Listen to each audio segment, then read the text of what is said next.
कांग्रेस का 139वां स्थापना दिवस, प्रदेश, जिला एवं ब्लॉक स्तर पर ध्वजारोहण कार्यक्रम।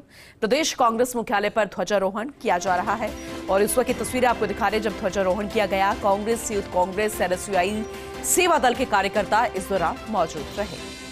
देश के पहले चुनाव 1952 में कांग्रेस को सत्ता मिली थी और तब से अब तक 139 साल कांग्रेस का 139वां स्थापना दिवस मनाया जा रहा है। 1977 तक देश पर केवल कांग्रेस का ही राज था। एक नजर में आपको कांग्रेस की पूरी जानकारी दे रहे हैं। आजादी के बाद कांग्रेस कई बार विभाजित हुई है, लेकिन लंबे समय तक राज करने वाली पार्टी रही है। करीब 50 नई पार्टियां कांग्रेस से ही निकलकर बनी है। अधिकारी आकर रहने हम पे आरोप लगाते थे, हम हमारी सरकार ब्यूरोक्रेट चला रहे हैं। अब क्या हो रहा है? तो मैं ये कहना चाहता हूं कि इस पहली बार इन आवासों में एमएलएस को ठहराया जाए, एमएलएस को अलॉट किए जाएं। उसके बाद कभी खाली हो कोई बात हो तो सरकार कैसे भी उपयोग करे, लेकिन इनका जो व्यवहारिक रूप में जो लोकार्पण होना चाहिए, एमएलएस को अलॉट करके, ये सपना था पिछली सरकार का कि हाँ लॉटरी निकालेंगे, लॉटरी से ये अमुक जगह का विधायक इसमें ठहरेगा। एक बहुत बड़ा मैसेज उसका होता है।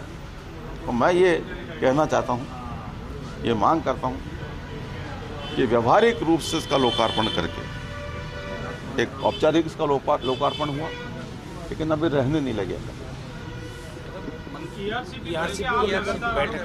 देखिए ईआरसीपी को लेके अभी उनकी योजना सामने आने दीजिए। हम तो लगातार मांग करते रहे हैं कि ईआरसीपी को राष्ट्रीय परियोजना का दर्जा दिया जाए। हम तो पहले भी कह रहे थे कि ईआरसीपी को 2018 में जो घोषणा प्रधानमंत्री जी ने की थी ईआरसीपी को राष्ट्रीय परियोजना का दर्जा देने की, जो एक विश्वास दिलाया था राजस्थान की जनता को, उसको सिर्फ इसलिए पूरा नहीं किया कि राजस्थान में कांग्रेस की सरकार बनी। अब जब राजस्थान में कांग्रेस की सरकार नहीं है तो इधर उधर से घुमा फिरा के वो राष्ट्रीय परियोजना का दर्जा देने की कोशिश कर रहे हैं। कैसे भी करें, हमारी मांग आज भी कायम है और मैं ये मानता हूं कि हमारी मांग के अनुरूप ही, चाहे कैसे भी इसको घुमा फिरा के करें, कांग्रेस की मांग थी, इसलिए इसको राष्ट्रीय परियोजना का दर्जा देने के लिए इतनी जल्दबाजी की जा रही है। और हम तो चाहते हैं कि जो राष्ट्रीय परियोजना का दर्जा आज ही मिल जाए।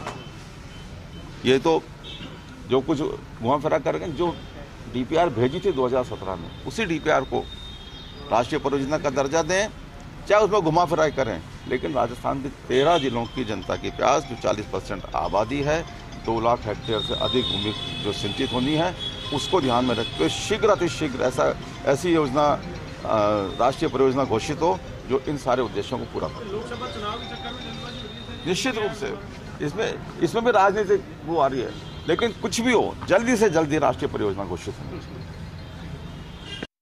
डिस्कस होती है, देखते हैं लोग, तो लगता है कि हिंदू, मुसलमान, सिख, ईसाई, फारसी, जैन, बौद्ध, पूरा तिरंगा पूरे देश को एक साथ समेटे हुए कहीं नजर आता है तो वो कांग्रेस का मंच है, जहां जाति और धर्म के नाम पर टकराव नहीं है, जो भारत को आगे ले जाने की बात करते हैं, जो भारत को संकल्प के साथ सबसे आगे खड़ा करने की कोशिश करते हैं, उसका नाम कांग्रेस है। कांग्रेस का इतिहास बलिदान का इतिहास रहा है।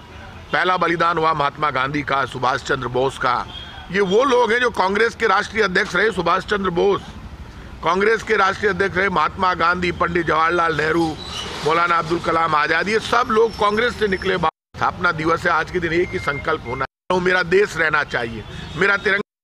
देश को टारगेट पर खड़ा करके और सत्ता में आना चाहते हैं, सत्ता में रह रहे हैं, ऐसे लोगों के खिलाफ संकल्प लेने का दिन है। मुझे पक्का विश्वास है अब राहुल गांधी जी की भारत न्याय यात्रा शुरू होने वाली है।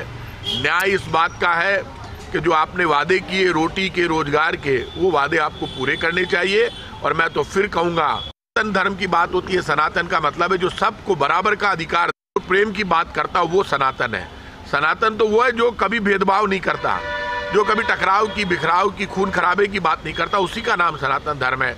जो सनातन का नाम लेकर खून खराबे की, टकराव की बात करते हैं, वो देश का भला नहीं कर सकते। मैं सब लोगों से कहूंगा, चाहे गीता, चाहे कुरान, सब में बसते राजा राम। तो राजा राम का चरित्र सबसे अच्छा यदि किसी ने बताया तो महात्मा गांधी ने बताया। महात्मा गांधी ने कहा कि भगवान राम, राजा राम वो है जो पूरे ब्रह्मांड के मालिक हैं, और बीजेपी कहते हैं राजा राम सिर्फ हमारे, तो राजा राम तो पूरे ब्रह्मांड के मालिक है, इसलिए प्यार और प्रेम रहना चाहिए। आज के दिन एक ही संकल्प है हमारा। वादा तो बीजेपी ने सरकार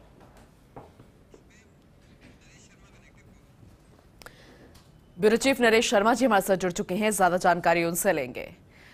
नरेश जी, आप अन्य तरीके के बयान सामने आने लगे हैं। हालांकि 139वां स्थापना दिवस मना रही है कांग्रेस, लेकिन नेता अब कई तरह के आरोप, क्योंकि आने वाले समय में राम मंदिर का भी उद्घाटन होना है, तो शायद उसी से जुड़े हुए बयानबाजी भी अब होने लगी है।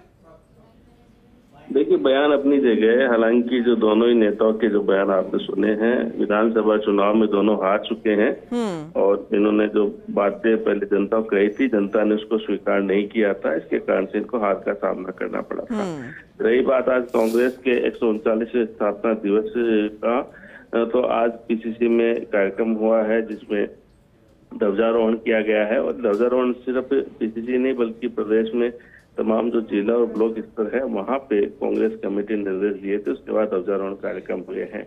और इसके अलावा विभिन्न अन्य जो कार्यक्रम है, विभिन्न जो जिला कमेटियां हैं उन्होंने भी किया है, जिसमें कई कांग्रेस के जो पदाधिकारी प्रदेश स्तर के वरिष्ठ कांग्रेस जन है और खास में जो जयपुर शहर के और जो जयपुर देहात के कांग्रेस कमेटी के जो पदाधिकारी है, अग्रिम संगठनों के पदाधिकारी हैं, विभिन्न प्रकोष्ठों के पदाधिकारी हैं, इनको भी इन कार्यक्रमों में शामिल होने के लिए कहा गया था। कुछ जो नेता है वो आए हैं, हालांकि बड़े नेता आज मौजूद इसलिए नहीं थे पूनम, क्योंकि पूर्व मुख्यमंत्री अशोक गहलोत और पीसीसी के चीफ है गोविंद सिंह डोटासरा, वो नागपुर में है।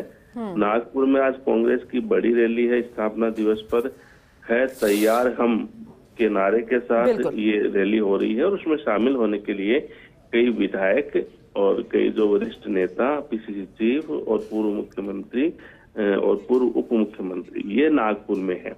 तो इस कारण से यहाँ जो पीसीसी में आज कोई बड़ा नेता नजर नहीं आया, लेकिन ये जो कार्यक्रम है ये पूरे देश में कांग्रेस की तरफ से हो रहा है और कोशिश की जा रही है। जो एक बात आपने कही कि कहीं न कहीं ये जो राजनीति, इस लिहाज से इसको कहा जा सकता है कि नागपुर की जो रैली है जो आज कांग्रेस के स्थापना दिवस पे हो रही है, वो एक तरह से 2024 के लोकसभा चुनाव का बिल्कुल सही कहा आपने नरेश जी, बहुत शुक्रिया विस्तार से जानकारी देने के लिए।